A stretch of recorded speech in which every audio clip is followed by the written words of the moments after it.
Bom, queridos, tudo bem? Hoje é segunda-feira, né, dia 21.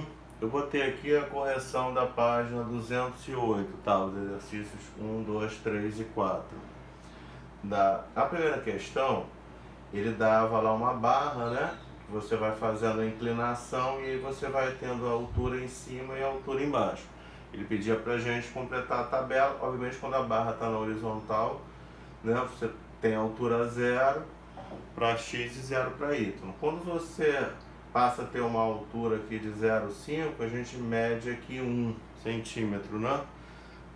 Vocês devem ter medido aí. Quando o x aqui é 1, aqui fica sendo 2, né? Quando aqui o x é 1,5, o y aqui é 3. Então o que eu verifico? Eu verifico que x e y são diretamente proporcionais. Y é diretamente proporcional a x. Por quê? Porque sempre que eu divido y por x, eu encontro quanto? 2, né? Ó, 1 dividido por meio, 2 inteiros. 2 divididos por 1, 2. 3 divididos por 1,5, 2, né? Ou eu também verifico que o y é sempre o dobro de quem? Do x, né? Tudo bem? Então é dita a função diretamente proporcional, é o caso particular, né, da função afim. Na questão 2, a fórmula está atrás, tá? É a fórmula da queda livre, que a altura que você cai é 4,9, tá? Vezes o tempo de queda ao quadrado, desprezando a resistência do ar, né?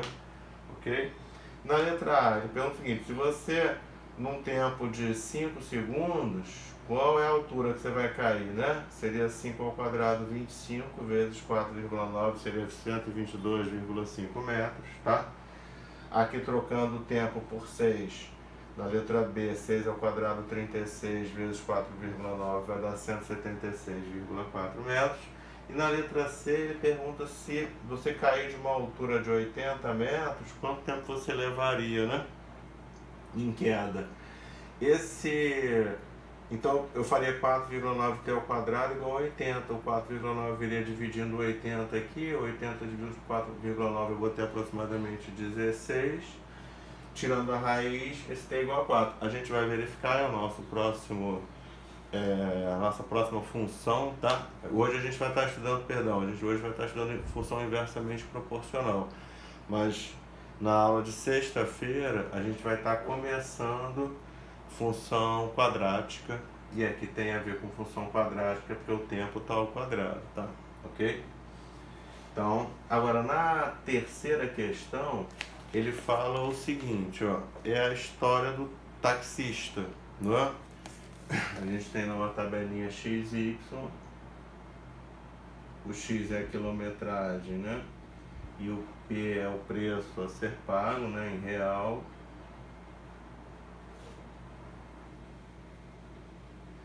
Quando você não percorre nada, você paga 4,10, que é a bandeirada. Quando você percorre meio quilômetro, você paga 5,25. Quando você percorre 1 quilômetro, você paga 6,40. Quando você percorre 1,5, você paga 7,55. E quando você percorre 2, você paga 8,70, né? Isso era a letra A. Na letra B, ele pede se x e y são diretamente proporcionais, inversamente, ou a variação não é nenhum desses tipos. A gente vai verificar hoje na aula de hoje que não é nenhum desses tipos. A gente já verificou aqui que a fórmula, né, que está associada y, né, o P aqui no caso, né, é igual a 4,10 mais, né, 2,30, né, por quilômetro rodado.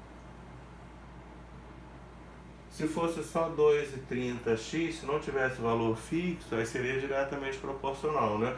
Quando eu acrescento o valor fixo, isso deixa de ter uma proporcionalidade. Então não é nem diretamente, nem é inversamente, que é o caso da nossa aula de hoje, tá? Depois assistam a aula de hoje para vocês verificarem. Então não é nenhum dos dois casos. E ele diz que se ele pagou na letra D, né? Então aqui não é, né? Nenhum dos casos.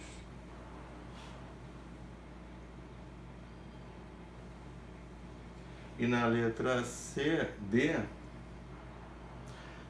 se você pagar reais e 10, você teria que abater, né, os 4,10 e dividir por 2,30. Isso vai dar 7,8 quilômetros aproximadamente, tá? Igualzinho com o tio, ok? E aí a gente tem a questão 4, né? Deixa eu apagar aqui para botar a quarta questão. Vou apagar aqui, tá?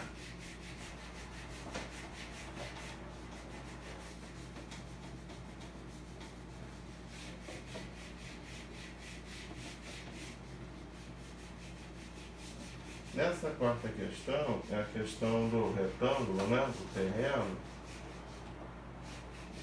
Apago mais aqui embaixo.